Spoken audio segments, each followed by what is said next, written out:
એક બહુ મોટો શેઠ હતો, ઘણા બધા પૈસા હતા અને પૈસાવાળાને શું થોડું ઘણું ઘમંડ હોય જ છે. એકવાર પોતાની ગાડીમાં ટ્રાવેલ કરતો હતો ને, ત્યારે ગાડીના ઓડિયોમાં એક મહાત્માજી પ્રવચન આપતા હતા, એને સંભળાતું હતું.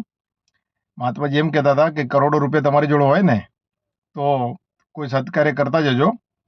જ્યારે ભગવાનનું ઘરનું આપણે આવે ને ત્યારે બધું અહીંયા પડ્યું રહે છે, આપણે સાથે કંઈ લઈને નથી જઈ શકતા. એટલે પેલાને એવો વિચાર આવ્યો કે હું મારું કમાયેલું ધન ઉપર લઈ જઈશ અને આ મહાત્માજીને ખોટા સાબિત કરીને રહીશ. એની કંપનીમાં હજારો લોકો કામ કરતા હતા, બધાને ભેગા કર્યા અને બધાને કીધું કે જે મારું કમાયેલું ધન ઉપર મને લઈ જવામાં મદદ કરશે એને હું 1 કરોડ રૂપિયા આપીશ, મને આનો આઈડિયા આપશે. એને એટલે બધા અંદરો અંદર વાતો એવી કરવા માંડ્યા કે શેઠનું છટકી ગયું છે, કેમ કે શેઠને તો કોઈ ડાયરેક્ટ કહી ના શકે. આ વાતનું અઠવાડિયું થવા આવ્યું અને શેઠના મગજમાં એક જ વાત ચાલતી હતી કે મારે મારું ધન ઉપર લઈ જવું છે ને મહાત્માજીને ખોટા સાબિત કરવા છે. બધાને ફરીવાર ભેગા કર્યા. આ વખતે બધાને એમ કીધું કે મને આજે આનો આઈડિયા આપશે ને 5 કરોડ રૂપિયા આપીશ. અને આ વાત ધીરે ધીરે આખા શહેરમાં ફેલાઈ ગઈ કે જે શેઠને આ વાતનો માર્ગ આપશે એને શેઠ પૈસા આપશે. અને એક વ્યક્તિ અંજાન માણસ આવ્યો અને એને કીધું કે મારી જોડે આનો આઈડિયા છે. અને શેઠની આંખમાં ચમક આવી ગઈ કે મને કોઈક માણસ તો મળ્યો આ રસ્તો બતાવવા, કે બોલ ને શું આઈડિયા છે. તો કે શેઠ તમે વિદેશ ફર્યા છો? કે હા ફર્યો છું ને. કે તમે અમેરિકા ગયા હો તો અમેરિકા જાઓ તો શું કરવું પડે?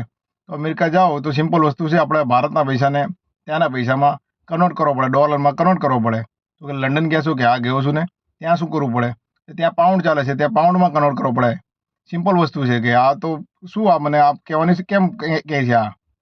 તો કે તમારે ભગવાનના ઘરે જવું હોય અને સ્વર્ગની પ્રાપ્તિ કરવી હોય તો ત્યાં આ કરન્સી નથી ચાલતી, ત્યાં બીજી કરન્સી છે. એટલે પેલો શેઠ વિચારવો પડી ગયો કે શું ચાલે છે ત્યાં. તો કે ત્યાં રૂપિયો, તમારે આ રૂપિયો કામમાં આવતો નથી, ત્યાંની કરન્સી અલગ છે. ત્યાંની કરન્સી છે પુણ્ય, અને પુણ્ય કમાવવું પડે છે. આપણી 5 આંગળીઓ જ્યારે બધી અલગ અલગ છે પણ જ્યારે ભેગી થાય ને ત્યારે એક સરખી થઈ જાય છે.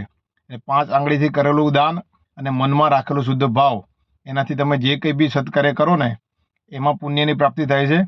અને પુણ્યમાં સ્વર્ગની રાહ જોવી નથી પડતી, સ્વર્ગ તમને પૃથ્વી પર જ મળી જાય છે. હું આવું વિચારું છું. તમને આ વિડીયો સારો લાગ્યો હોય ને તો લાઈક, ફોલો, શેર જરૂર કરો. જય માતાજી, જય ભારત.